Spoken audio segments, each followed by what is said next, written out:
Thanks for watching. I'm gonna show you guys how to replace the garage door seal, weather seal at the bottom, quick and easy. Let's do this.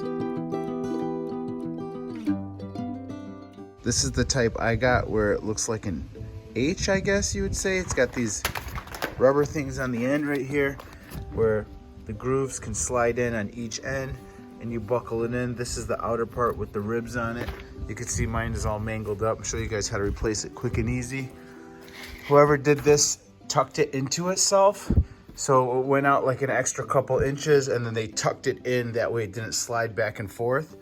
What I do first is take a razor blade and I'm gonna slide it all the way across this thing and just get this thing out. You can see the two grooves here, and all you do is using water or something like that. It'll slide right in. It's not gonna give you too much trouble like that. And if you're gonna use something, I would say WD-40, but people will leave comments and say, oh, that's gonna break down your rubber. You know, somebody's always got something to say. You could see over here how I talked about it getting tucked in the beginning of the video.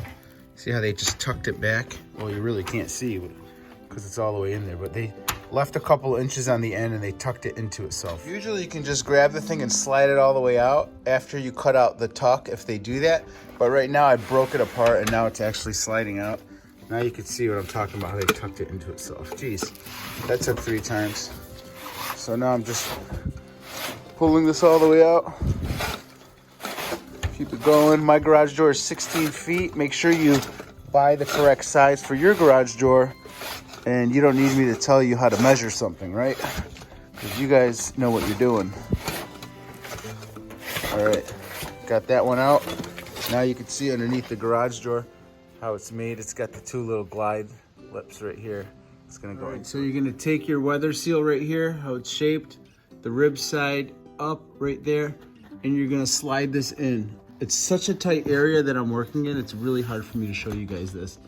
So you put that one on that track, and you're gonna place this one in that track. Can you see what's going on? I really do need 2 hands to slide this in, but let me try to show you guys what just happened. And you're just sliding that into the track. Let me see if I can show you. See how that one's in there? You're just gonna slide it all the way in. Real easy. A dummy could do it. All right, you guys can see how it's sliding in here, real easy.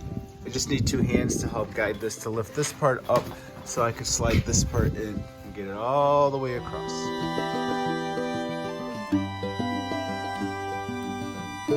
So this really is like a 2-person job where you have somebody feeding and somebody pulling. It's getting a little rough for me right here, but if you had 1 more person, be all set, be a breeze. You can see I got this all in, nice and tight.